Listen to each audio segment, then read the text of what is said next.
Marwadi university మంచి భవిష్యత్తు కోసం తెలుగు విద్యార్థులు ఇష్టపడే యూనివర్సిటీ. కాల్ 9059052378 9059052379. ఒక 10 మందిని తీసుకుంటే థైరాయిడ్ ఆ 10 మందిలో ఒకళ్ళిద్దరికి కన్ఫర్మ్గా ఐదర్ థైరాయిడ్ ఉంటుంది ఆర్ పీసీఓఎస్ ఉంటుంది ఆర్ వాళ్ళకి పాపం పెళ్ళయి చాలా కాలమైనా పిల్లలు పుట్టలేకపోతున్నారు. What's your observation about thyroid అండి? మీరు 10లో 1 అన్నారు. What I've seen is 1 in 2. అంత ఎక్కువగా ఉంది. హారబుల్. అంటే ఓవర్ ఈట్ చేయడం వల్ల థైరాయిడ్ అండ్ పీసీఓఎస్ ఎలా అయితే వస్తుందని మీరు చెప్తున్నారో అదొక్కటే కారణం అవుతుందా అండి? Or are there any other factors which also affect this? Less than 6 hours sleep ఉంటుంది. సో స్లీప్ తక్కువ అయినా కూడా కొంతమంది ఏమో 6 గంటలు పడుకోవాలంటారు, కొంతమంది ఏమో 8 గంటలు పడుకోవాలంటారు, కొంతమంది ఏమో చిన్నపిల్లలు గ్రోయింగ్ స్టేజ్లో ఉంటే వాళ్ళకి ఎక్కువ స్లీప్ అవసరం. మోస్ట్ ప్రొడక్టివ్ ఏజ్లో ప్రొడక్టివ్ స్టేజ్లో లైఫ్లో ఉన్నప్పుడు అన్నన్ని గంటలు అక్కర్లేదు, నువ్వు పడుకునే 3 గంటలైనా ప్రాపర్ సాలిడ్ స్లీప్ పడుకుంటే చాలు అంటారు.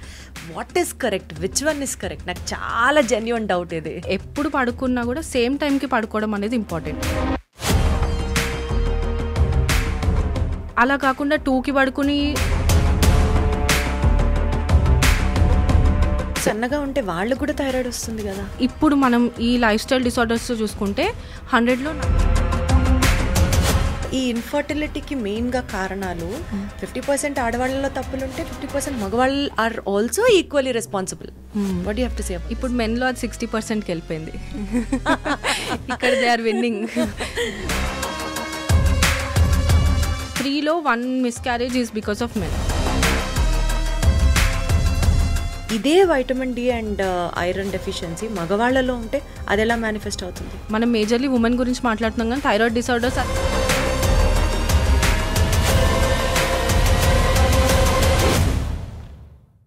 ఎంత మాట్లాడినా వాటి గురించి చాలా తక్కువే.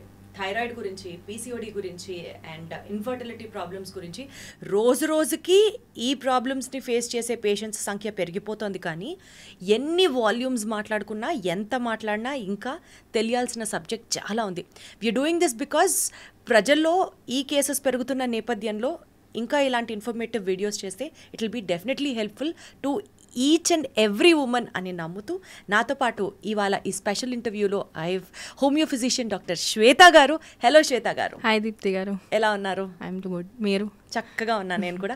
Thank you so much. So నేను ఇంట్రోలో చెప్పినట్లుగా అండి, ఒక 10 మందిని తీసుకుంటే థైరాయిడ్ ఆ 10 మందిలో ఒకళ్ళిద్దరికి కన్ఫర్మ్గా ఐదర్ థైరాయిడ్ ఉంటుంది ఆర్ పీసీఓఎస్ ఉంటుంది ఆర్ వాళ్ళకి పాపం పెళ్ళయి చాలా కాలమైనా పిల్లలు పుట్టలేకపోతున్నారు. ఈ సమస్యలు ఎట్లా అయిపోయినాయంటే ఒక లైఫ్ స్టైల్ రిలేటెడ్ సమస్యగా which has been seen in every household అయిపోయింది. ఈ నేపథ్యంలో థైరాయిడ్ ఉంటే ఒక చిన్న ట్యాబ్లెట్ పొద్దున్న లేచిన వెంటనే వేసుకుంటే అయిపోతుంది అని జనాలు అలవాటు పడిపోతూనే పాపం ఎక్కువ మంది థైరాయిడ్ని సఫర్ అవుతున్నారు. సో ఐ థింక్ మనం ఇంకాస్త deep insight about these problems కనుక మాట్లాడితే ఆడియన్స్కి హెల్ప్ అవుతుందని నమ్ముతున్నాను.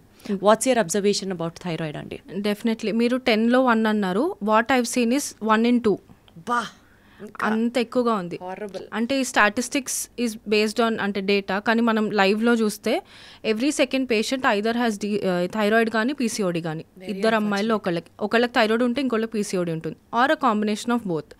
కాకపోతే దీన్ని ఒక డిసీజ్ లాగా కన్సిడర్ చేయడం కంటే ఇది ఒక లైఫ్ స్టైల్ డిసార్డర్ లాగా మనం అర్థం చేసుకోవాలి. అలాంటప్పుడే దానికి ఏమి కేర్ తీసుకోవచ్చు అని చెప్తారు. జస్ట్ ఇప్పుడు పీసీఓడి అంటే పీరియడ్స్ డిస్టర్బ్ అయ్యాయని చెప్పి పీరియడ్స్ రావడానికి మెడిసిన్ వేసుకుంటాం. థైరాయిడ్ తగ్గిందా దానికి ఒక పిల్ వేసుకుంటాం. కానీ అసలు ఈ ప్రాబ్లం రావడానికి కారణం ఏంటి అని తెలుసుకుంటే మేబీ దాన్ని నెక్స్ట్ జనరేషన్లోనే అవాయిడ్ చేయొచ్చు. సరే 1 generation ఈజ్ వేస్టెడ్ ఆర్ ఇప్పుడైనా చేంజెస్ చేసుకుంటే కొంచెం వరకు రివర్స్ చేయొచ్చు. బట్ ఇప్పుడున్న ఈ 13 years యంగ్ అమ్మాయిల దగ్గర నుంచి ఇప్పుడే ఈ చేంజెస్ చేసుకుంటే ఫ్యూచర్ లేటర్ ఇన్ లైఫ్ వాళ్ళకి ఎప్పుడైతే they are planning for kids కానీ అలా ఉన్నప్పుడు మంచి హెల్దీ లైఫ్ అనేది ఉంటుంది. సో బేసిక్గా థైరాయిడ్ కానీ పీసీఓడి కానీ రావడానికి first reason is insulin resistance. Yes. So ఇవన్నీ related. And later in life ఈ హైపర్ కొలెస్ట్రాల్ ఉండడం కానీ, ఎక్కువ కొలెస్ట్రాల్ ఉండడం or diabetes and hypertension, ఇవన్నీ combination of insulin resistance complications. ఇప్పుడు ఇన్సులిన్ రెసిస్టెన్స్ వల్ల డయాబెటీస్ వస్తుందని విన్నాను, కానీ insulin resistance is correlated to thyroid and PCOS is something like నిజమా? అవునా? బీపీకి కూడా అదే రీజన్. సో ఎలా అండి, how does the physiology work? So అంటే ఇంతకు ముందర ఎలా ఉండేదంటే మనం తిన్నదానికి ఆ ఫిజికల్ యాక్టివిటీ మ్యాచ్ అయ్యేది. మన ప్రీవియస్ జనరేషన్, మన పేరెంట్స్ ఆర్ గ్రాండ్ పేరెంట్స్ చూసుకుంటే వాళ్ళు తినే అంత పని చేసేవాళ్ళు, బికాజ్ అంత మెషినరీ లేదు, ఎక్కడికి వెళ్ళాలన్నా దూరం నడిచి వెళ్ళేవాళ్ళు. ఇప్పుడు మనకు అన్ని home delivery, we do not have to step out of the house. So ఇలా ఉన్నప్పుడు మనం తినే ఫుడ్ చాలా ఎక్కువ తింటున్నాం కావాల్సిన దానికంటే. సో కార్బోహైడ్రేట్ ఓవర్లోడ్ అయిపోతుంది, బాడీలో కావాల్సిన దానికంటే ఎక్కువ షుగర్స్ తిరుగుతూ ఉంటాయి. So which will spike insulin. So over time ఈ ఇన్సులిన్ అంత షుగర్ స్పైక్ తీసుకోలేక it will stop responding to the sugar. So ఆ షుగర్ ఇంకా నేను భరించలేను అని చెప్పి చేతులు ఎత్తేస్తుంది అనమాట ఇన్సులిన్. సో అక్కడి నుంచి ఈ insulin resistance will affect ovaries, PCOD. థైరాయిడ్ని ఎఫెక్ట్ చేస్తే మనకి హైపోథైరాయిడిజం డిసార్డర్స్. ఈ మనకి insulin resistance affecting ovaries or thyroid, how does it affect అండి? అసలు ఓవరీస్కి ఇన్సులిన్ రెసిస్టెన్స్కి సంబంధం ఏంటి? Because of the excess sugars ఈ ఇన్ఫ్లమేషన్ క్రియేట్ చేయడం కానీ. సో బాడీలో షుగర్స్ ఎక్సెస్ అయితే ఇన్ఫ్లమేషన్ వస్తుంది, డెఫినెట్లీ క్రియేట్ అవుతుంది. సో అందుకని ఈ excess sugars is very bad. ఇప్పుడు మనకి ఇంత ఈజీగా టేక్ అవే ఫుడ్ దొరకడం అనేదే బిగ్గెస్ట్ డిసడ్వాంటేజ్. దాన్ని మనం గుడ్ వేలో యూజ్ చేసుకుంటే పర్లేదు, కానీ ఈ ఫాస్ట్ ఫుడ్ కల్చర్ పెరిగిపోవడం వల్ల అవసరం ఉన్నదానికంటే ఆల్మోస్ట్ 10 times ఎక్కువ తింటున్నారు. లేటెస్ట్ స్టడీ కూడా వచ్చింది that 56% of Indians are over eating, which is the result of, అంటే వాళ్ళకు వచ్చే డిసీజెస్ అన్నిటికీ కూడా ఓవర్ ఈటింగే మెయిన్ రీజన్ అనేది. సో ఫిజికల్ యాక్టివిటీ అస్సలు లేదు, 6 to 7 hours సెడెంటరీ జాబ్, అంటే మార్నింగ్ 9 to 5 కూర్చునే ఉంటారు. హార్డ్లీ 1000-1200 స్టెప్స్ కూడా ఎవ్వరూ వేయట్లేదు పర్ డే, బట్ తినేదేమో మోర్ దెన్ 2000 calories. సో ఇలా ఉన్నప్పుడు ఆ ఎక్సెస్ అంతా స్టోర్ అయ్యి క్రియేట్ అవుతుంది. మనం ఎవరిని చూసినా థైరాయిడ్ పీసీఓడి వల్ల లావ్ అయ్యాము అని చెప్తారు, మీరు కామన్లీ వినుంటారు. నేను థైరాయిడ్ వల్లే లావ్ అయ్యాను, కానీ మీరు లావ్ అవ్వడం వల్ల థైరాయిడ్ ప్రాబ్లం వచ్చింది. బ్యాక్గ్రౌండ్లో ఓవర్ నైట్ అయితే లావ్ అవ్వరు కదా. సో ఒక జర్నీ ఉంటుంది అది over nights. And main importantly rotational shifts. Every 1 monthకి 2 monthsకి ఒక మంత్ నైట్ షిఫ్ట్ వర్క్ చేస్తారు, ఒక మంత్ డే షిఫ్ట్ వర్క్ చేస్తారు. సో ఇలా ఉన్నప్పుడు మన హార్మోన్స్ అనేది ఒక 24 hours సైకిల్లో పనిచేస్తాయి. అంటే ఓవర్ ఈట్ చేయడం వల్ల థైరాయిడ్ అండ్ పీసీఓఎస్ ఎలా అయితే వస్తుందని మీరు చెప్తున్నారో అదొక్కటే కారణం అవుతుందా అండి, or are there any other factors which also affect this? Yes, like I said, ఈ షిఫ్ట్స్ వల్ల, నైట్ షిఫ్ట్స్ ఒకేలాగా నైట్ షిఫ్ట్ ఒక్కటే ఉంటే ప్రాబ్లం లేదు, బాడీ అడాప్ట్ అయిపోతుంది దానికి. కానీ ఈ ఒకసారి డే షిఫ్ట్, ఒకసారి నైట్ షిఫ్ట్, లేదా ఇప్పుడు మనకి సోషల్ మీడియా వల్ల late night scrolling, so sleep effect అవుతుంది. లెస్ దెన్ 6 hours స్లీప్ ఉంటుంది. సో స్లీప్ తక్కువ అయినా కూడా డెఫినెట్లీ ఈ థైరాయిడ్ బాగా ఎఫెక్ట్ అవుతుంది. సో స్లీప్ని చాలా లైట్ తీసుకుంటారు అందరూ. అండ్ నెక్స్ట్ వచ్చేసి న్యూట్రిషనల్ డెఫిషియన్సీస్. సో ఇవి ఈ 3 main రీజన్స్. న్యూట్రిషనల్ డెఫిషియన్సీస్లో అమ్మాయిల్లో చాలా కామన్గా ఉండేది ఐరన్ డెఫిషియన్సీ, అనీమియా. రక్తం తక్కువ ఉంది, హిమోగ్లోబిన్ తక్కువ ఉంది, 10 ఉంటుంది, ఎప్పుడు 9 ఉంటుంది. అలా కాకుండా అట్లీస్ట్ ఆ 12 అనేది మెయింటైన్ చేయాలి. సో ఈ 3 main రీజన్స్. ఫస్ట్ మనకి insulin resistance, second sleep disorders and vitamin deficiencies. ఈ మూడిటి వల్లే మనకి పీసీఓడి కానీ థైరాయిడ్ ఇష్యూస్ కానీ వస్తున్నాయి. సో ఇప్పుడు స్లీప్ గురించి స్పెసిఫిక్గా మాట్లాడితేనండి, కొంతమంది ఏమో 6 గంటలు పడుకోవాలంటారు, కొంతమంది ఏమో 8 గంటలు పడుకోవాలంటారు, కొంతమంది ఏమో చిన్నపిల్లలు గ్రోయింగ్ స్టేజ్లో ఉంటే వాళ్ళకి ఎక్కువ స్లీప్ అవసరం, మోస్ట్ ప్రొడక్టివ్ ఏజ్లో, ప్రొడక్టివ్ స్టేజ్లో లైఫ్లో ఉన్నప్పుడు అన్నన్ని గంటలు అక్కర్లేదు, నువ్వు పడుకునే 3 గంటలైనా ప్రాపర్ సాలిడ్ స్లీప్ పడుకుంటే చాలు అంటారు. What is correct, which one is correct? నాకు చాలా జెన్యూన్ డౌట్ ఇది. సో అంటే everyday consistently same bed time ఉండడం చాలా ఇంపార్టెంట్. అంటే it's not about how many hours you sleep. ఎందుకంటే మనం ఇందాక చెప్పాను కదా 24 hours సైకిల్లో మన హార్మోన్స్ నడుస్తాయని. సో మీరు ఎవ్రీడే సేమ్ బెడ్ టైంకి వెళ్ళినప్పుడే దానికి ఒక ఫ్యూ అవర్స్ ముందు నుంచి మీకు స్లీప్కి కావాల్సిన హార్మోన్, అండ్ మనకి స్లీప్లో మన స్కిన్ రిపేర్ అవ్వాలన్నా, బాడీ రిపేర్ అవ్వాలన్నా, గ్రోత్ హార్మోన్స్ అన్నీ నైటే సెక్రీట్ అవుతాయి. అవన్నీ మనం వైండింగ్ డౌన్ అయ్యేటప్పుడు సెక్రీట్ అవుతాయి. ఇప్పుడు మీరు ఇవాళ 10కి, రేపు 1కి, ఎల్లుండి 2కి పడుకున్నారంటే హార్మోన్స్కి అర్థం కాదు ఎప్పుడు ఏది రావాలి అనేది. సో ఎప్పుడు పడుకున్నా కూడా సేమ్ టైంకి పడుకోవడం అనేది ఇంపార్టెంట్. 6 hours పడుకోండి, బట్ క్వాలిటీ స్లీప్ ఉండాలి. అలా కాకుండా 2కి పడుకుని 12 వరకు లేచినా కూడా ఇట్ ఈస్ యూస్లెస్, ఎందుకంటే మీరు ఒక్కొక్క రోజు ఒక్కొక్క టైంకి పడుకుంటున్నారు. సో మెయింటైనింగ్ ఫుడ్ సైకిల్ అలానే ఉండాలి, అండ్ స్లీప్ సైకిల్ కూడా ఎగ్జాక్ట్లీ సేమ్ టైం. ఒక 1 అవర్ అటు ఇటు పర్లేదు, కానీ మరీ వాస్ట్గా 2-3 అవర్స్ డిఫరెన్స్ లేకుండా చూసుకోవాలి. సో ఇప్పుడు థైరాయిడ్ కానీ పీసీఓఎస్ కానీ కారణాలు ఏంటి అన్నది మనం ఫస్ట్ మాట్లాడుకున్నాం. సో నౌ దట్ రీజన్స్ తెలుసుకున్నాం. ఇప్పుడు to bring a change, significant change in what we eat, ఈ ఫుడ్స్ తింటే, ఈ పనులు మానేస్తే మనకి థైరాయిడ్ రాదు, మనకి పీసీఓఎస్ రాదు అని అనుకుని ఏం చెప్తారు? ఫస్ట్ ఇది ప్రాబ్లమ్ స్టార్ట్ అయిన తర్వాత కంటే కూడా ఇప్పుడు teenagers, because lot of stress, 10th exams, 9th exams అని చెప్పి లేకుండా ఎక్కడుంది శ్వేత గారు, చాలా ఎక్కువ ఉంది, అసలు చాలా ఎక్కువ స్ట్రెస్ఫుల్గా వాళ్ళే ఉన్న స్కూల్ కిడ్స్. సో వాళ్ళు ఏంటంటే న్యూట్రిషన్ మీద 0 ఫోకస్, ఫిజికల్ యాక్టివిటీ అయితే అసలు నేను చూసేది forgotten subject. 8 to 8 school. So sunlight అసలు ఇంకా పడదు వాళ్ళ మీద. ఫుడ్ ఏదో పెడితే తింటారు, అది కూడా వదిలేసి వస్తారు. సో అక్కడ స్టార్ట్ అవుతుంది ప్రాబ్లం. ఇప్పుడు ఆ టైంలో స్టడీస్ ఇంపార్టెంటే, కానీ at the cost of health అంటే కాదు. తర్వాత ఇయర్స్ ఇలా టాబ్లెట్లు మింగే బదులు అప్పుడు కొంచెం సీరియస్నెస్ తీసుకుని ఒక 1 అవర్ a డే కొంచెం ఏదైనా ఫిజికల్ యాక్టివిటీకి పెట్టుకుని, బ్యాలెన్స్డ్ మీల్ చాలా ఇంపార్టెంట్. ఏదైనా ప్రోటీన్ కంటెంట్ ప్రతి మీల్లో ఉండడం. ప్రోటీన్ అంటే ఫ్యాన్సీ టర్మ్ ఏం కాదు, మనం ఇంట్లో తినేవే. మెయిన్లీ వెజిటేరియన్స్ అయితే మనకి ప్రోటీన్ సోర్సెస్లో సోయా చంక్స్ కానీ, లేకపోతే పనీర్, పెరుగు, టోఫు, పల్లీలు, అలా ఏదైనా ప్రోటీన్కి ఇంక్లూడ్ చేసుకోవాలి. నాన్ వెజిటేరియన్స్కి అయితే డెఫినెట్లీ ఉంది. So all types of meat కానీ, మిల్క్, అలా డైరీ, ఇవి ఇంక్లూడ్ చేసుకోవాలి రెగ్యులర్ మీల్స్లో. వాళ్ళకి మీల్ టైమింగ్స్ కూడా రెగ్యులర్గా ఉండట్లేదు, స్లీప్ సరిగ్గా ఉండట్లేదు. సో ఒక బ్యాలెన్స్డ్ మీల్ తింటూ కొంచెం ఫిజికల్ యాక్టివిటీ పెట్టారంటే అసలు ప్రాబ్లమే రాదు. అచ్చా, okay. And next working class ఏంటంటే వాళ్ళు మీరు అన్నట్టు చాలా కెరియర్ డ్రివెన్ ఉంటారు. సో అలాంటప్పుడు స్లీప్ని పక్కన పెట్టేస్తారు, డెఫినెట్లీ ఫుడ్ని కూడా పక్కన పెట్టేస్తారు. అసలు ఇంకా వర్కౌట్ అయితే ఇంకా మర్చిపోవడం సబ్జెక్ట్. సో అందుకని వాళ్ళు కూడా చిన్న చిన్న చేంజెస్, అంటే టేకింగ్ ఒక్క 1 అవర్ తీసుకుంటే ఒక రోజులో అసలు ఈ ప్రాబ్లమ్స్ అన్నీ సాల్వ్ అవుతాయి. ఫస్ట్ మెయిన్గా రికమెండ్ చేసేదంటే ఈ 25 to 40 వర్కింగ్ క్లాస్కి ఇయర్లీ వన్స్ ఒక కంప్లీట్ బ్లడ్ రొటీన్ చేయించుకోవాలి. అసలు అంటే ఇప్పుడు మనం ఇంత బయట ఫుడ్ తింటున్నప్పుడు కొలెస్ట్రాల్ లీన్గానే ఉంటారు, కానీ వాళ్ళకి లోపల కొలెస్ట్రాల్ బిల్డ్ అయిపోతూ ఉంటుంది. ఈ సడన్ హార్ట్ అటాక్స్ కానీ ఏదున్నా బ్యాక్గ్రౌండ్లో చూస్తే హై కొలెస్ట్రాల్ లెవెల్స్, వాళ్ళు లీన్గానే ఉండొచ్చు. So yearly once compulsory above 25 ఉంటే కంప్లీట్ బ్లడ్ రొటీన్ చేయించుకోవాలి. అందులో మనకి వైటమిన్ డెఫిషియన్సీస్ తెలుస్తాయి. మీరు ఇన్యాక్టివ్గా ఉంటే డెఫినెట్లీ మీ షుగర్ లెవెల్స్ కూడా హైగా అనిపిస్తాయి. అట్లీస్ట్ అది చూస్తేనా అప్పుడు మీరు ఏదైనా చేంజెస్ చేసుకోవాలి అనిపిస్తుంది. ఇప్పుడు ఏమి టెస్ట్ చేసుకోకపోతే మనకు తెలియదు కదా బాడీలో ఏమి జరుగుతుంది అనేది. సో అందుకని ఆ టెస్ట్ చేయించుకుని దానికి అకార్డింగ్లీ, ఎందుకంటే అది 1 size fits all కాదు. ఇప్పుడు నేను ఈ ఫుడ్ తింటే వీళ్ళకి వర్కౌట్ అవుతుందంటే కాదు, ఆ ఫుడ్ వాళ్ళకి పడకపోవచ్చు కొంతమందికి. సో మీ బాడీని మీరు అర్థం చేసుకోవడం, మీకు ఎలాంటి ఫుడ్స్ పడతాయి, మీకు ఎలాంటి ఒక రొటీన్ సెట్ అవుతుంది, మెయిన్లీ ఒక రొటీన్ ఉండడం చాలా ఇంపార్టెంట్. సో బేసికల్గా మీరు చెప్పిన దాని ప్రకారం ప్రోటీన్ ఫుడ్స్ తీసుకొని ఒక హెల్త్ రెజీమ్ ఫాలో అవుతూ ఒక 1 hour ఫిజికల్ యాక్టివిటీకి కేటాయిస్తూ ప్రాపర్ స్లీప్ సైకిల్ని అడాప్ట్ చేసుకుంటే you can prevent thyroid Definitely or PCOS. prevent, yes. So this is one side of the story. Coming to the second part, ఇప్పుడు ఇది మనం చేస్తే రాదు అనేది డిస్కస్ చేసుకున్నాం. సో ఇప్పుడు వచ్చిన వాళ్ళు ఎలా జాగ్రత్తగా ఉండాలి and how do they learn to handle life with all these things. Because నేను విన్నదాని ప్రకారం థైరాయిడ్ ఉన్న వాళ్ళకి కానీ పీసీఓఎస్ ఉన్న వాళ్ళకి కానీ మూడ్ స్వింగ్స్ విపరీతంగా ఉంటాయి, చాలా క్రాంకీ ఉంటారు, కొన్నిసార్లు పాల్పిటేషన్స్ తెలుస్తూ ఉంటాయి, డిప్రెస్డ్గా ఫీల్ అవుతూ ఉంటారు ఫర్ నో రీజన్.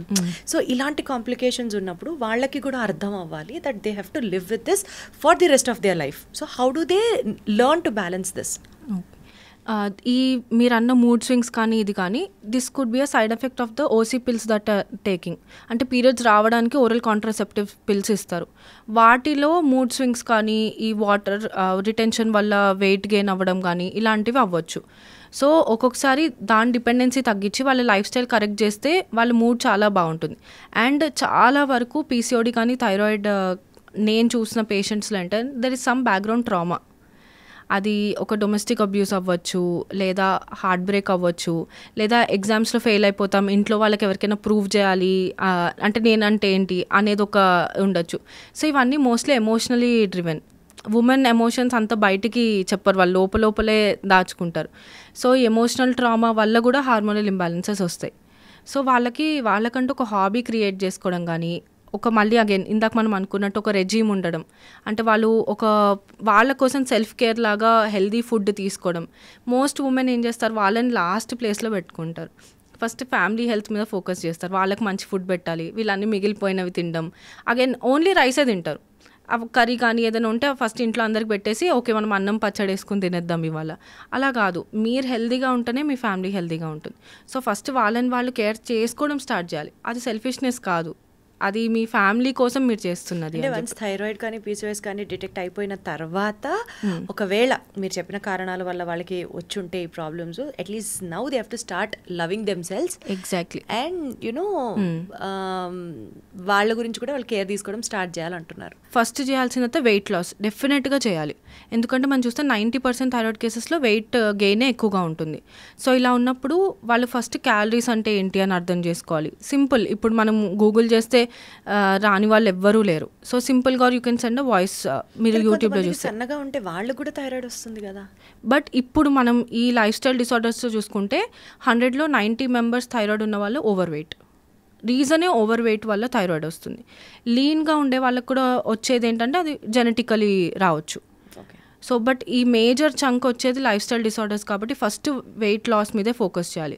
దానికి సింపుల్గా వాళ్ళ ఇంట్లో చేయగలిగింది ఏంటంటే 10,000 స్టెప్స్ పర్ డే. జస్ట్ మీరు బ్రేక్ఫాస్ట్, లంచ్ అండ్ డిన్నర్ తిన్న తర్వాత ఒక 10 minutes వాక్ చేశారు అంటే ఈజీగా 4,000 స్టెప్స్ కవర్ చేయొచ్చు. ఇంకొక హాఫ్ అన్ అవర్ ఫోకస్డ్గా చేశారంటే ఇంకొక 4-5,000. సో 10,000 స్టెప్స్ మెయింటైన్ చేయడము. ప్రోటీన్ ఎవ్రీ మీల్లో ఉండేలాగా చూసుకోవడం. వీలైతే ఒక హాఫ్ అన్ అవర్ ఎక్సర్సైజ్ చేస్తే ఇంకా యాడెడ్ బెనిఫిట్. బట్ ఇంకా అసలు మాకు ఏం తెలియదు హెల్త్ గురించి, ఫిట్నెస్ గురించి అనుకుంటే అట్లీస్ట్ స్టార్ట్ వాకింగ్ చేస్తూ అండ్ మనకి ఎవ్రీడే వాడే కుకింగ్ ఆయిల్స్ తగ్గించుకోవడం. ఎక్కడైతే ఎక్సెసివ్ క్యాలరీస్ యాడ్ అవుతున్నాయో అలాంటివి మైనస్ చేసుకుని వెయిట్ లాస్ అవుతే యాక్చువల్లీ చెప్తారు జస్ట్ 5-10% వెయిట్ లాస్ చేస్తే your hormones will respond in a very different way. Wonderful. అంటే చాలా డిఫరెంట్గా మళ్ళీ రివర్స్ కూడా చేయొచ్చు మనం. అంటే ఇప్పుడు థైరాయిడ్ కానీ పీసీఓఎస్ కానీ ఒకసారి వచ్చింది అంటే రివర్స్ చేయొచ్చు? ఖచ్చితంగా చేయొచ్చు. ప్రొవైడెడ్ ఈ థైరాయిడ్లో ఏంటి అని అంటే మీరు లెస్ దెన్ 6 months అయింది, ఇప్పుడే మీరు ఇంకా ఏం మెడిసిన్ అది స్టార్ట్ చేయకపోతే మీరు ఇలాంటి లైఫ్ స్టైల్ చేంజెస్ చేసుకుంటే మీకు ఆ థైరాయిడ్ పిల్ లేకుండా రివర్స్ కూడా చేయొచ్చు. ఇది చాలా మందికి తెలియదు. థైరాయిడ్ వచ్చిందంటే ఇంకా లైఫ్ లాంగ్ పిల్లే వేసుకోవాలి అని అనుకుంటారు. కానీ మీరు కరెక్ట్ ఫుడ్ తీసుకుని మీకు ఒక ప్రాపర్ ఎక్సర్సైజ్ రొటీన్ ఉంటే ఖచ్చితంగా రివర్స్ చేయొచ్చు. PCOS is 100% reversible. Wonderful. So PCOS is absolutely life style disease. Exactly 100%. So ఇప్పుడు థైరాయిడ్లో కానీ పీసీఓఎస్లో కానీ మనకి బయటికి కనిపించే problems are like weight gain or ఇప్పుడు మనం డిస్కస్ చేసినట్లు mood swings or periods irregularity, facial hair develop అవ్వడం కొంతమందిలో, ఇట్లా ఎక్సెట్రా బయటికి కనిపించే manifestations is what everybody know and talk about. అట్లా కాకుండా ఒక రకమైన స్టిగ్మా ఉంటుంది జనాల్లో, అది బయటికి ఎక్స్ప్రెస్ చేస్తే కూడా people just don't care about it. అలాంటి సిచ్యువేషన్స్ ఏమేమి ఉంటాయి అసలు, at least for people to understand that అరే being like this is also quite normal, I've been suffering with thyroid, I've been having PCOS అని అనుకుంటే what are those few things which the society or the family or a partner has to really address and take care about it? ఇప్పుడు అంటే mostly married ఉమెన్లో చూస్తే వాళ్ళకి major stress అంటే to conceive. So PCOD అనగానే నీ వల్లనే పిల్లలు పుట్టట్లేదు, సో నీకే కరెక్ట్గా లేదు, థైరాయిడ్ ఉంటే పిల్లలు పుట్టరట. అంటే థైరాయిడ్ ఉన్న వాళ్ళని పెళ్ళి చేసుకోవాలంటే కూడా థైరాయిడ్ ఉంటే పిల్లలు పుట్టరు అని చెప్పి మ్యారేజ్ క్యాన్సిల్ చేసుకోవడం, which is not in her hands. ఎందుకు థైరాయిడ్ పీసీఓడి ఉంటే హ్యాపీగా కన్సీవ్ అయ్యే వాళ్ళు కూడా ఉంటారు. సో అదే మీరు అన్నట్టు ఈ స్టిగ్మా, థైరాయిడ్ పీసీఓడి అంటే డైరెక్ట్లీ పిల్లలకే రిలేట్ చేసుకుని దే ఆర్ షేమింగ్ ఉమెన్, అది మీదే తప్పు అని అన్నట్టు. కానీ అలా కాకుండా ఇట్ ఈస్ నాట్. ఇప్పుడు మనం హెయిర్ ఫాల్, యాక్నే ఆర్ ఈ ఫేషియల్ హెయిర్ ఇది చూసుకుంటే ఇట్ ఈస్ దేర్ ఇన్, అంటే మీకు థైరాయిడ్ పీసీఓడి కాకుండా వేరే ఉమెన్లో కూడా ఉండొచ్చు. అంటే genetically body hair is normal, but PCOD ఉన్న వాళ్ళనే ఎక్కువ షేమ్ చేస్తారు. సో నీకు అంటే జస్ట్ ఎలా అయిపోయిందంటే పింపుల్స్ ఉన్నాయా, ఓకే నీకు పీసీఓడి ఉండొచ్చేమో, బాడీ హెయిర్ ఉందా నీకు పీసీఓడి ఉండొచ్చేమో. సో అంత చేసే బదులు ట్రై అండర్స్టాండింగ్ ఉమెన్స్ బాడీ. ఇంట్లో అంటే ఇప్పుడు పీరియడ్స్ కూడా ఇంకా స్టిల్ అ టాబు. సో అసలు పీరియడ్స్ రావట్లేదు అని అంటే ఇంట్లో అమ్మాయిని షేమ్ చేసే బదులు try working on her routine. ఏమైంది ప్రాబ్లం, ఫస్ట్ ఇలా ఈ బ్లడ్ టెస్ట్ చేయించుకుని న్యూట్రిషనల్ డెఫిషియన్సీస్ ఉంటే కరెక్ట్ చేయడము అలాగా, అండ్ ఒక మెంటల్ సపోర్ట్ ఇవ్వడం. ఇట్స్ ఓకే నీడెడ్ కదా. అంటే తను కూడా వెంట్ అవుట్ చేయడం చాలా ఇంపార్టెంట్. అంటే ఒక సేఫ్ స్పేస్ క్రియేట్ చేయడం ఇంట్లో. ఇప్పుడు ఇలా పీరియడ్ క్రాంప్స్ వస్తున్నా కూడా చాలా అంటే ఆ నొప్పులు వస్తే భరించాలి, అది నార్మల్ అని అనడం, విచ్ ఇస్ నాట్ నార్మల్. మీరు పెయిన్ అంటే ఏంటి, మీరు ఇంట్లో పనులు మీ రెగ్యులర్ రొటీన్ చేసుకోగలగాలి. ఆ పెయిన్ బియాండ్ దట్ ఉంటే ఇట్ ఈస్ నాట్ నార్మల్. దానికి ఖచ్చితంగా డాక్టర్ని కన్సల్ట్ చేయాలి. సో అది కూడా చాలామంది చేయరు. ఇలా చేయకపోవడం వల్ల ఏమవుతుందంటే ఎండోమెట్రియోసిస్ అనే ఒక కండిషన్ ఉంటుంది. దాంట్లో ట్యూబ్స్ బ్లాక్ అయిపోయే ఛాన్స్ కూడా ఉంటుంది. సో ఈ ఎక్సెసివ్ పెయిన్ అనేది ఎక్సెసివ్ టిష్యూ డిపాజిట్స్ వల్ల అవుతుంది. సో ఈ పెయిన్ ఉండి ఉండి ఉండి ఆ టిష్యూ డిపాజిట్స్ ట్యూబ్స్ బ్లాక్ చేసి ఇన్ఫర్టిలిటీ కూడా వచ్చే ఛాన్స్ ఉంటుంది. ఆ అమ్మాయి చిన్న ఏజ్లో పెయిన్ అని కంప్లైంట్ చేసినప్పుడే ఎండోమెట్రోసిస్కి ట్రీట్మెంట్ చేసి ఉంటే ఇన్ఫర్టిలిటీ అసలు వచ్చేదే కాదు. సో ఏది ఉన్నా ఉమెన్ హెల్త్ని అంత లైట్ తీసుకోవద్దు. It is time that we talk about it. We have to talk about it and stand for ourselves. Definitely. We have to not wait for somebody else to come and pat our back. Definitely. Very well said. Correct. So, since that manamu thyroid PCOS nunchi we are still landing towards infertility. ఇది కూడా చాలా పెద్ద సమస్య అయిపోయి and మరి మీరు చెప్పినట్లు ఒక కపుల్కి పిల్లలు లేకపోతే it is absolutely a women's fault where the society is pointing out at. నీ వల్లే పిల్లలు పుట్టట్లేదు. నాకు తెలిసి చాలా ఫ్యామిలీస్లో husbands don't even step forward to come and take the test. 100%. నువ్వే చేయించుకో టెస్ట్లో, నేను ఏదో పెద్ద అక్కడే ఉంది మొత్తం ప్రాబ్లం అన్నట్లుగా. అంతే. సో ఈ ఇన్ఫర్టిలిటీకి మెయిన్గా కారణాలు what I believe, correct me if I'm wrong, 50% ఆడవాళ్ళలో తప్పులు ఉంటే 50% మగవాళ్ళు are also equally responsible. What you have to say about ఇప్పుడు మెన్లో అది 60%కి వెళ్ళిపోయింది. ఇక్కడ దే ఆర్ విన్నింగ్. సో ఏంటంటే మెన్లో చూస్తే స్మోకింగ్ అండ్ డ్రింకింగ్ చాలా ఫ్యాషనబుల్ అయిపోయింది. సో దీనివల్లే మిస్క్యారేజ్ అయితే కూడా నువ్వే ఏదో చేసావు, మెట్లు ఫాస్ట్గా దిగుంటావు, లేకపోతే ఏదో తినేసి ఉంటావు అని చెప్పి మిస్క్యారేజ్. కానీ 3లో 1 miscarriage is because of men. So more than అంటే 1 ఉమెన్ వల్ల అయితే almost 2 cases are because of men. So it is 1:2. Yeah right. So ఎందుకు అని అంటే డిఎన్ఏ ఫ్రాగ్మెంటేషన్. సో వాళ్ళ డిఎన్ఏ క్వాలిటీయే లేదు. ఇక్కడ ఉమెన్ ఇంత ప్రెగ్నెన్సీ కోసం అంటే ఏ ఉమెన్ అయినా చాలా హెల్త్ కాన్షియస్ అయిపోయి వాళ్ళు ముందు నుంచే హెల్తీగా తింటూ అంతా చేస్తారు. ఎందుకంటే ప్రెగ్నెన్సీ అంత రెస్పాన్సిబిలిటీ ఒక ఉమెన్ మీదే పెడతారు. బట్ మనకు తెలుసు కదా, ఒక ఎగ్ అండ్ స్పర్మ్ కలుస్తేనే ఒక బేబీ. సో ఈక్వల్లీ 50-50 పార్ట్నర్షిప్ ఉంది. సో మెన్ హెల్త్ ఎంత ఇంపార్టెంట్ అనేది they don't realise. So first వాళ్ళు కూడా స్టెప్ ఇన్ అవ్వాలి. ఎందుకంటే మంచి సీమెన్ క్వాలిటీ ఉంటేనే ఒక గుడ్ క్వాలిటీ బేబీ అనేది ప్రొడ్యూస్ అవుతుంది. సో జస్ట్ ఒక ఉమెన్ని బ్లేమ్ చేయడము అనేది నాట్ రైట్. ఎందుకంటే మనం చూస్తే చాలా వరకు ఉమెన్ రిపోర్ట్స్ అన్నీ నార్మల్ ఉంటాయి, అన్నీ బాగున్నాయి కానీ కన్సీవ్ అవ్వట్లేదు. అప్పుడైనా డౌట్ రావాలి కదా, ఇంకో పార్ట్నర్ దగ్గర ఇష్యూ ఉండొచ్చేమో అని. కానీ అస్సలు బయటికి రారు, అసలు మా ఫ్యామిలీలో తప్పే లేదు, మీదే ఏదో ఉండుంటుంది అని చెప్పి. సో అక్కడ కూడా we have to bring awareness, ఎందుకంటే ఇది మీ ఇద్దరు రెస్పాన్సిబిలిటీ అని చెప్పి. అండ్ దీంతో పాటు ఇందాక నేను చెప్పినట్టు బ్లడ్ టెస్ట్ అన్ని 6 months ముందు నుంచే they have to be ready. Either both of them as a couple వాళ్ళు ఒక రొటీన్ బ్లడ్ వర్క్ చేయించుకుని, ఎందుకంటే వైటమిన్ డి అండ్ ఐరన్ ఇవన్నీ very important for fertility. So vitamin D and iron, not only they have their role in thyroid and PCOS, yes, but also for fertility levels ki kuda vitamin D and iron very important. ఎందుకంటే vitamin D లేకపోతే you will not ఓవ్యులేట్. మనకి every month egg release అవ్వాలి అని అంటే vitamin D కావాల్సిందే. So vitamin D ఇప్పుడు మనం చూస్తే చాలా మంది 90% డెఫిషియెంటే ఉన్నారు. సో వీళ్ళకి లాంగ్ టర్మ్లో they can land up with thyroid ఫంక్షనింగ్కి కూడా వైటమిన్ డి అండ్ ఐరన్ కావాలి. అండ్ థైరాయిడ్ మన బాడీలో ఉన్న ప్రతి సెల్ ఫంక్షన్ అయ్యే థైరాయిడ్ హార్మోన్తో. సో అంత ఇంపార్టెంట్ థైరాయిడ్ గ్లాండ్. కానీ దానికి మనము enough iron and vitamin D ఇవ్వకపోతే ఫంక్షన్ చేయదు. So the whole body gets affected. ప్రెగ్నెన్సీలో థైరాయిడ్ రిక్వైర్మెంట్ ఇంకా చాలా ఎక్కువ ఉంటుంది. సో అందుకని vitamin D and iron majorly supplement చేయడం చాలా important. Either both. So iron చూసుకోవాలి, వైటమిన్ డి చూసుకోవాలి. అండ్ ఈ ఎక్సెసివ్ వెయిట్ ఉంటే ఇన్సులిన్ రెసిస్టెన్స్ వల్ల చెప్పాను మీకు ఇన్ఫ్లమేషన్ చాలా ఎక్కువ ఉంటుంది. సో ఇన్ఫ్లేమ్డ్ కండిషన్లో మన బాడీ ఇంకొకళ్ళని ప్రొడ్యూస్ చేయాలి అనుకోదు, ఫస్ట్ మన ఫైట్ ఏదో చేసుకోవాలి అని అనుకుంటుంది. సో ఆ ఫైట్ లేకుండా బాడీని ఒక పీస్ఫుల్ స్టేట్లో పెట్టి మంచి ఫిజికల్ యాక్టివిటీ అప్పుడే స్టార్ట్ చేసి within BMI weight range ఇద్దరు ఉంటే దే కెన్ కన్సీవ్ న్యాచురలీ. ఇది లేదు అని అంటే ఇంకా ఐవీఎఫ్ సెంటర్లో చుట్టూ తిరగాల్సిందే. ఇప్పుడు మనకి వైటమిన్ డి కానీ ఐరన్ కానీ ఆడవాళ్ళలో కావాల్సినంత ఉండకపోతే థైరాయిడ్లో ఎఫెక్ట్ అవుతుంది, పీసీఓఎస్లో ఎఫెక్ట్ అవుతుంది, సరే ఫర్టిలిటీ ఇష్యూస్ కూడా రావడానికి ఆస్కారం ఉన్నాయి. ఇదే vitamin D and iron deficiency మగవాళ్ళలో ఉంటే అది ఎలా మేనిఫెస్ట్ అవుతుంది? బికాస్ థైరాయిడ్ హార్మోన్ అనేది ఉత్తి ఉమెన్లో ఉండదు కదా, థైరాయిడ్ హార్మోన్ మెన్లో కూడా ఉంటుంది. సో వాళ్ళ రిక్వైర్మెంట్ కూడా ఉంది for iron and vitamin D. So వాళ్ళకి ఒకవేళ ఈ రెండు లేకపోతే ఓన్లీ ఫర్టిలిటీలోనే అది ఇంపాక్ట్ చూపిస్తుంది. వాళ్ళకి కూడా థైరాయిడ్ డిసార్డర్స్ వస్తాయి. మనం మేజర్లీ ఉమెన్ గురించి మాట్లాడుతున్నాం కానీ thyroid disorders are getting more in men also. Yes. So thyroid మగవాళ్ళకి కూడా వస్తుంది అన్నమాట. చాలా ఎక్కువ అయిపోయింది మధ్య. ఎందుకంటే ఇదే రీజన్ వల్ల, న్యూట్రిషనల్ డెఫిషియన్సీస్ వల్ల. అప్పుడు వాళ్ళ హెల్త్ ఎట్లా ఎఫెక్ట్ అవుతుంది థైరాయిడ్ హార్మోన్ సరిగ్గా సరిపోకపోతే? బాడీ సేమ్ వే ఇప్పుడు మనము చూస్తున్నాం కదా, వాళ్ళలో ఈజీగా ఈ కొలెస్ట్రాల్ పెరగడం, బీపీ అండ్ షుగర్.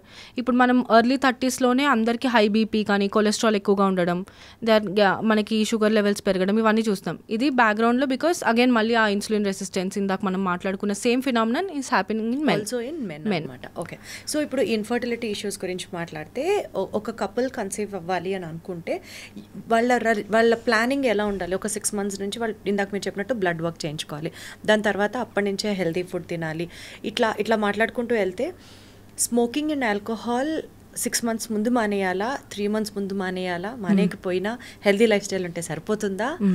ఏం చెప్తారు? Definitely 1 year, at least 1 year smoking and alcohol అయితే మానేయాలి ఉమెన్. అండ్ అట్లీస్ట్ 9-10 months అయితే మెన్ కూడా మానేయాలి. బికాజ్ వాళ్ళ రోల్ ఏం లేదనుకుంటే, స్మోకింగ్ చాలా చాలా ఇన్ఫ్లమేటరీ. ఆ ఫ్రీ రాడికల్స్ వల్ల డైరెక్ట్ స్పర్మ్ క్వాలిటీకి ఎఫెక్ట్ చేస్తుంది. ఈ మొటిలిటీ 60 million ఉండాల్సింది ఇప్పుడు 5 million 10 million వస్తుంది ఇన్ 25-year-olds. 25-year-oldలో 100 million ఉండాలి కౌంట్, 6 million కనిపిస్తుంది because of the smoking and alcohol. Highly inflammatory. So 1 year అయితే ఖచ్చితంగా అన్నీ మానేసి ఫస్ట్ వాళ్ళు టైం స్పెండ్ చేయడం స్టార్ట్ చేయాలి టుగెదర్. అండ్ ఆ హెల్దీ ఫుడ్ ఒక 10 meals తీసుకుంటే అట్లీస్ట్ 8 meals ఇంట్లో తినాలి. 8 meals అగైన్ బ్యాలెన్స్డ్గా తినాలి. రైస్ క్వాంటిటీ తక్కువ పెట్టుకొని వెజిటేబుల్స్ అండ్ ప్రోటీన్ క్వాంటిటీ ఎక్కువగా ఉండాలి. సో ప్రోటీన్ కోసం వాళ్ళు తినేది ఏదైనా అయి ఉండొచ్చు, ఇందాక మనం చెప్పుకున్నట్టు వెజిటేబుల్స్. సో ఒక బ్యాలెన్స్డ్ మీల్, ప్రోబయోటిక్స్ కోసం పెరుగు లేదా మజ్జిగ. ఇలా వాళ్ళు రెగ్యులర్గా ఇంట్లోనే తింటూ ఉంటే ఆటోమేటిక్గా వెయిట్ తగ్గుతారు.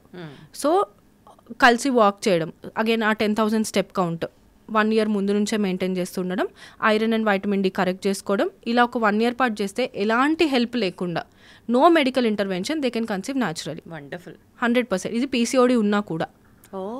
Yes. Nice. Because they will start ovulating. మీకు ఒక హెల్తీ లైఫ్ స్టైల్ ఉన్నప్పుడు, మీరు ఒక కామ్ పేస్లో మీకు రొటీన్ బిల్డ్ అయితే, your ovaries will start functioning again. మళ్ళీ మీ ఓవరీస్ నార్మల్ స్టేట్కి వస్తాయి, మీకు మంచిగా ఓవ్యులేట్ అవుతారు and you can conceive naturally. అందుకే 1 year టైం. అలా లేకుండా జస్ట్ ఇప్పుడే రియలైజ్ అయిపోయి మేము 2 monthsలో ప్రెగ్నెంట్ అయిపోవాలి అంటే definitely there are many centres looking forward మన కోసమే అలా.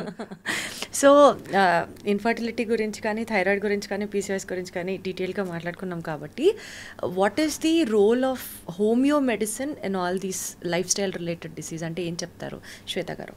ఈ పీసీఓడి, థైరాయిడ్ ఇవే చూసినా 80 to 90% లైఫ్ స్టైల్ రిలేటెడే. కానీ ఒక 10% ఎక్కడో ఇవన్నీ ట్రై చేసినా కూడా వాళ్ళకి వర్క్ అవ్వదు. సో అప్పుడు మెడికల్ ఇంటర్వెన్షన్ కావాలి.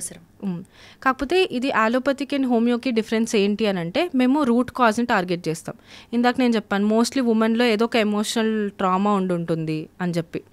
సో ఆ ట్రామాని హీల్ చేసినప్పుడు వీళ్ళకి ఈ సిమ్టమ్స్ అన్నీ తగ్గిపోయి they periods start getting regular. So అక్కడ మనం ట్రీట్ చేయాల్సింది అది, వాళ్ళ మైండ్ స్పేస్ని కౌన్సిలింగ్ ఇవ్వడం కానీ, సో వాళ్ళకి అసలు ఎందుకు ఈ ప్రాబ్లం వచ్చిందని అర్థం చేసుకుని అక్కడ నుంచి ట్రీట్ చేస్తే లైఫ్ లాంగ్ మెడిసిన్ అవసరం లేదు. ఒక 2-3 monthsలో వాళ్ళ సైకిల్ సెట్ అయిపోతాయి and they are good for their lifetime. Same way with thyroid. ఇప్పుడు థైరాయిడ్ మీకు ఇప్పుడే డిటెక్ట్ అయింది, బట్ ఏదో ఒక రీజన్ ఉంటుంది. అది ఫస్ట్ అయితే లైఫ్ స్టైల్ కరెక్షన్ థైరాయిడ్లో మోస్ట్లీ, పీసీఓడిలో మోస్ట్లీ ఎమోషనల్ ట్రిగర్స్ ఉంటాయి మనం చూసుకుంటే. సో ఈ రెండు కరెక్ట్ చేస్తూ హోమియో మెడిసిన్ వర్క్స్ వండర్స్. ఎందుకంటే అది మైండ్ లెవెల్లో మనకి సైకలాజికలీ కూడా యాక్ట్ చేస్తుంది కాబట్టి ఆ సైడ్ ఎఫెక్ట్స్ కూడా ఉండవు. యూజువల్లీ ఈ మాట అంటారు, అలోపతిలో సైడ్ ఎఫెక్ట్స్ ఉంటాయి, హోమియో అయితే సైడ్ ఎఫెక్ట్స్ ఉండవు అని చెప్పి ఇప్పుడు ఎక్కువ మందిలో హోమియో మెడిసిన్ వాడాలి అని అవేర్నెస్ అయితే పెరిగింది. కానీ I think Ayurvedam also does the same thing అండి. It focuses on the root cause as you have said. అలోపతిలో ఓన్లీ సూపర్ఫిషియల్గా ప్రాబ్లమ్ని అడ్రస్ చేస్తే, Ayurvedam and homeopathy they focus on the root cause అంటున్నారు మీరు. So what is the difference between Ayurvedam and homeopathy అప్పుడు? So అంటే homeo inspiration కూడా from ఆయుర్వేదానే, అంటే because plant extract, animal extracts ఇలానే తీసుకుంటాం. కానీ ఆయుర్వేదాలు ఏంటంటే క్రూడ్ మెడిసిన్స్ ఉంటాయి, అంటే ప్లాంట్ని తీసుకుంటే ఎగ్జాక్ట్లీ అదే మ్యాటర్నే చేస్తారు. హోమియో ఇస్ మోర్ రిఫైన్డ్, దాన్ని ఆల్కహాల్లో ప్యూరిఫై చేసి డిఫరెంట్ స్టేజెస్ ఆఫ్ ఫిల్టరేషన్ అయిన తర్వాత జస్ట్ మెడిసినల్ ఎక్స్ట్రాక్ట్ తీసుకుంటాం. సో ఒక్కొక్కసారి క్రూడ్ సబ్స్టెన్సెస్లో కొంచెం heavy elements like arsenic, mercury అలాంటివి ఉండే ఛాన్సెస్ ఉంటాయి, which can be liver toxic, లివర్ని ఎఫెక్ట్ చేసే ఓవర్ డోస్ అయితే. డాక్టర్ ప్రిస్క్రైబ్ చేస్తే డెఫినెట్లీ సేఫ్. కాకపోతే ఇప్పుడు ఆయుర్వేదం కూడా అంటే ఎలా అయిపోయిందంటే పీపుల్ ఆర్ అబ్యూజింగ్. అంటే ఇప్పుడు మాకు ఈ మెడిసిన్ ఒకటి తెలుసు అంటే పక్కన వాళ్ళకి అదే ఇచ్చేసి వాళ్ళు రిపీటెడ్గా తీసుకోవడం, దానివల్ల లివర్ ఎఫెక్ట్ అయ్యే ఛాన్స్ ఉంటుంది. అందుకే దీంట్లో ఒక అడ్వాంటేజ్ ఏంటంటే హోమియో మెడిసిన్స్ మేము ప్రిస్క్రిప్షన్ అందుకే ఇవ్వం. అదే కదా, అసలు ఏ మందు వాడుతున్నామో కూడా తెలీదు. అన్ని వైట్ కలర్లోనే ఉంటాయి, అన్ని చిన్న చిన్న పిల్సే ఉంటాయి. ద బెస్ట్ పార్ట్ ఇస్ అన్ని తీయగా ఉంటాయి. సో అంటే ఇదే ఇప్పుడు నేను చెప్పాను, ఇప్పుడు నేను మీకు పేరు చెప్పాను అనుకోండి, మీరు ఇంకొకళ్ళకి నాకు ఇది తగ్గింది, ఇది కూడా నువ్వు వేసుకో అని చెప్పి మీరు అది మళ్ళీ అదే ప్రిస్క్రిప్షన్ ఇవ్వచ్చు. But homeo is very individualised. ఎందుకంటే మీరు నేను ఒకటి కాదు, నాకు ఒక ప్రిఫరెన్సెస్ ఉంటాయి, మీకు ప్రిఫరెన్సెస్ ఉంటాయి, మీ లైఫ్ స్టైల్ వేరు, నా లైఫ్ స్టైల్ వేరు. సో అంత ఇండివిజువల్గా కేటర్ చేసి మెడిసిన్ ఇస్తాం కాబట్టి అది మీకు మాత్రమే వర్క్ అవుతుంది. సో పీసీఓడి ఉన్న ఇద్దరు అమ్మాయిలకి మెడిసిన్ డిఫరెంట్. బట్ అదే అలోపతిలో చూస్తే సేమ్ ఓసీ పిల్స్ ఇస్తారు ఇద్దరికి పీరియడ్స్ రావడానికి. సో అలా కాకుండా అంత ఇండివిజువలైజ్డ్గా ఉంటుంది కాబట్టి there is more chances for cure. అందుకే అంటున్నా పీసీఓడి 100% రివర్సబుల్. సో ఇంత కాన్ఫిడెంట్గా because I'm telling because I treated like hundreds of cases of PCOD and అన్నీ తగ్గాయి. వండర్ఫుల్, సూపర్ అసలు. సో డెఫినెట్లీ ఒక్కొక్క ప్రాబ్లమ్ని అడ్రస్ చేస్తూ ఇంకా లేటర్ ఆన్ మనం చేసే పాడ్కాస్ట్ సిరీస్లో చాలా విషయాలు మాట్లాడుకుందాం. బట్ ఈసారి ఈ ఇంటర్వ్యూ యొక్క టేక్అవే పాయింట్స్ వచ్చేసి vitamin D and iron levels maintain చేసుకుంటే ప్రాపర్ లైఫ్ స్టైల్ ఫాలో, అంటే which has 1 hour of physical regime in it, which has proper sleep in it. So and ఒక బ్యాలెన్స్డ్ డైట్ తీసుకుంటూ కనుక మన life style కనుక ఉంటే thyroid, PCOS and fertility ఇష్యూస్ని కూడా మనం definitely without a doctor intervention మనం దాన్ని ఓవర్కమ్ చేయొచ్చు. సో ఎగ్జాక్ట్లీ ఏదేది మనం ఎలా చేయొచ్చు అనేది డెఫినెట్లీ విల్ డిస్కస్ ఫర్దర్. ఇక్కడ ఇంకొకటి యాడ్ చేయాలనుకునేది ఏంటంటే థైరాయిడ్ ఉన్న వాళ్ళల్లో auto immune cases of thyroid చాలా ఎక్కువ పెరుగుతుంది. సో దీనికి వాళ్ళు ఫస్ట్ చేసుకోవాల్సిన టెస్ట్ ఏంటంటే యాంటీ-టీపీఓ యాంటీబాడీస్ అని ఉంటాయన్నమాట. సో ఆ టెస్ట్ మాత్రం కంపల్సరీ చేసుకోవాలి. మీకు ఒకవేళ ఆటో ఇమ్యూన్ థైరాయిడ్ కండిషన్ ఉంటే ఏంటంటే దానికి జస్ట్ ఈ అలోపతి మెడిసిన్ కాకుండా ట్రై హోమియో. దానికి బికాస్ వివ్ సీన్ అంటే anti-TPO levels have come down. So వాళ్ళది ఆటో ఇమ్యూన్ థైరాయిడ్ కండిషన్ ఉంటే రివర్సిబుల్. థైరాయిడ్కి ఆటో ఇమ్యూన్ థైరాయిడ్కి డిఫరెన్స్ ఉంటుందా? ఉంటుంది. ఏంటండి? సో ఈ ఆటో ఇమ్యూన్ థైరాయిడ్ రావడానికి మెయిన్ రీజన్ ఈజ్ ఈ ఐరన్ డెఫిషియన్సీ చెప్తున్నాను. ఎందుకంటే టీపీఓ అనేది కూడా అంటే it is what does TPO stand for? మనకి ట్రాన్స్ పెరాక్సిడేస్ అని అంటాము. Thyroid peroxidase oxidation. అది ఏమవుతుందంటే దానికి ఫంక్షనింగ్కి మనకి ఐరన్ కావాలి in the background. So T4 T3 మనకి T3 T4 TSH అనేవి ఉంటాయి. సో T4 T3 కింద కన్వర్ట్ అవ్వాలంటే ఈ టీపీఓ కావాలి. ఓకే. సో దీనికి బ్యాక్గ్రౌండ్లో మనకి ఐరన్ కావాలి. సో ఐరన్ డెఫిషియన్సీ ఉన్నప్పుడు టీపీఓ ఉండదు. సో ఈ యాంటీ-టీపీఓ యాంటీబాడీస్ చాలా పెరిగిపోతూ ఉంటాయి అనమాట. So they may land up with autoimmune condition. So ఇక్కడ ఐరన్ డెఫిషియన్సీ కరెక్ట్ చేస్తూ అండ్ ఇలాంటి ఆటో ఇమ్యూన్ కేసెస్లో కూడా there are emotional triggers also. So ఇలా హోలిస్టికలీ డీల్ చేసినప్పుడు we can also reverse this autoimmune conditions. అసలు మీకు autoimmune thyroid condition ఉంది అనే చాలా మందికి తెలియదు. సో థైరాయిడ్ ఉన్న ప్రతి వాళ్ళు ఈ యాంటీ-టీపీఓ టెస్ట్ కంపల్సరీ చేసుకోవాలి. Got it. సో ఇది అసలు one of the biggest takeaway from this interview అని అనిపిస్తుంది నాకు. Thank you so much Shweta గారు. డెఫినెట్లీ థైరాయిడ్ ఉన్న వాళ్ళు ఈ టెస్ట్లన్నీ చేసుకుంటూ బీ వెరీ పాజిటివ్ దట్ ఇందాక మేడం చెప్పినట్లుగా ఇవన్నీ they are reversible with the life style changes. So looking forward to meet ఇంకా చాలా హెల్త్ టాపిక్స్ డిస్కస్ చేద్దాం. Thank you so much Shweta గారు. థ్యాంక్ యూ దీప్తి గారు. Thank you for having me.